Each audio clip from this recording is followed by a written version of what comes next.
My speech today is on the dangers of sleep deprivation and how to avoid them. Before I get started though, I'd like to tell you of an incident that happened to me and hope that you could see that it could happen to any of us here. I was driving home from Atlanta several years ago after getting only 3 hours sleep the night before. I was very drowsy and was dozing off behind the wheel. When I was about a half hour from Nashville, I finally fell asleep long enough to slowly drift off the side of the interstate. The first thing I remember was the sound of gravel under my fenders as I started down the embankment. The wet grass and the steep slope kept me from slowing much even after I hit my brakes, and I slid headfirst into a stand of trees next to a field. The van I was driving was a total loss, but I had my seatbelt on and was not hurt at all. If I had only paid attention to the warning signs and taken seriously the dangers involved, I could have avoided what could have been a potentially devastating accident. Well, today I would like to briefly explain some factors that contribute to sleep deprivation, some possible consequences of it, and then give you some specific ways to avoid becoming a victim of sleep deprivation. First, what are the main contributing factors of sleep deprivation?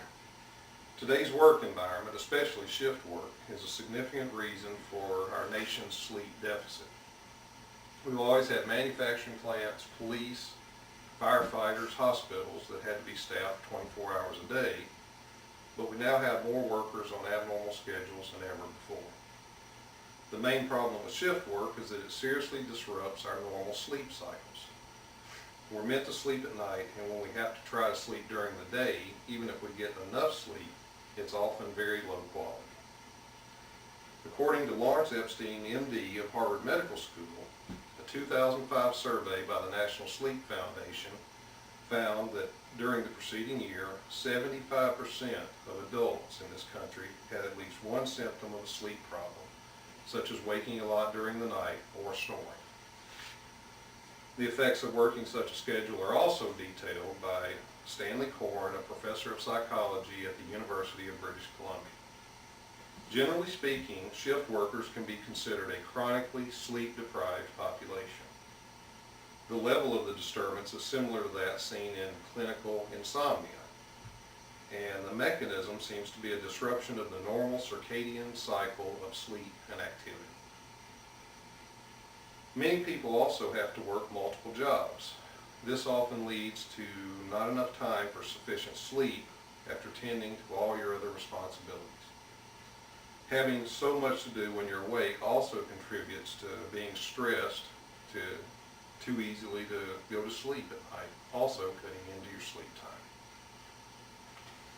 Health and diet issues can also contribute to sleep deprivation.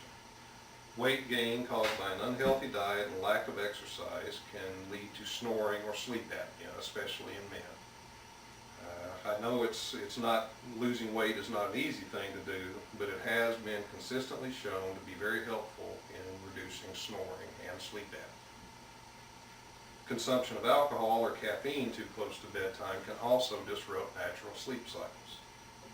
I know many people feel that a drink or two before bed makes them drowsy and helps them fall asleep. Well, that may be so, but alcohol tends to disrupt natural sleep stages, resulting in poor quality sleep throughout the night. Eating or snacking too close to bedtime is also disruptive to sleep patterns. If any of you have ever had Mexican food or pizza just before bed, you'll probably recall the frantic dreams and waking up quite tired the next morning. Having covered some of the causes of sleep deprivation, I'd like to talk now about some of the potential consequences. Chronic sleep loss can lead to numerous adverse health issues.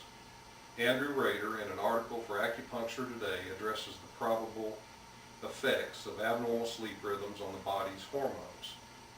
According to Rader, too little sleep, as well as daytime sleep, has a significant impact on melatonin levels, also known as our sleep hormones.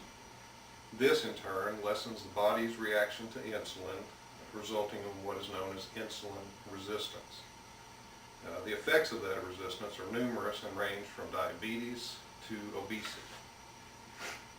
Obesity, in turn, is a condition that impacts our sleep and overall health in numerous ways. An immediate effect of weight gain is often chronic snoring or sleep apnea. Either one of these will affect sleep by constantly disrupting it throughout the night. Obesity has also been linked to longer-term effects of cancer, heart disease, diabetes, as well as mental health disorders. Sleep deprivation also has a negative effect on attention span and concentration. The grogginess that comes from too little sleep often leads to making mistakes and having accidents. Unfortunately, this often results in personal injuries and property damage. Now let me suggest a few ways to help you get enough sleep. First, try to maintain the same sleep schedule every day, even on your days off. Second, maintain a healthful body weight to avoid sleep apnea. Third, avoid eating or snacking less than 3 hours prior to bedtime. Fourth, avoid alcohol or caffeine consumption prior to 5 hours before bedtime. Fifth, moderate exercise can make it easier to fall asleep and stay asleep throughout the night. By attending to each of these guidelines whenever possible, an improvement in the quality and quantity of your sleep is almost guaranteed. Considering all the ways that our sleep can be negatively affected in today's society, it's no wonder it has such a large impact on our personal, family, and work lives. With the potential serious consequences it can have, it's worth making every possible effort to avoid disruption of our sleep cycles. Doing so will help ensure each of us a longer, healthier, and more fulfilling life. Thank you.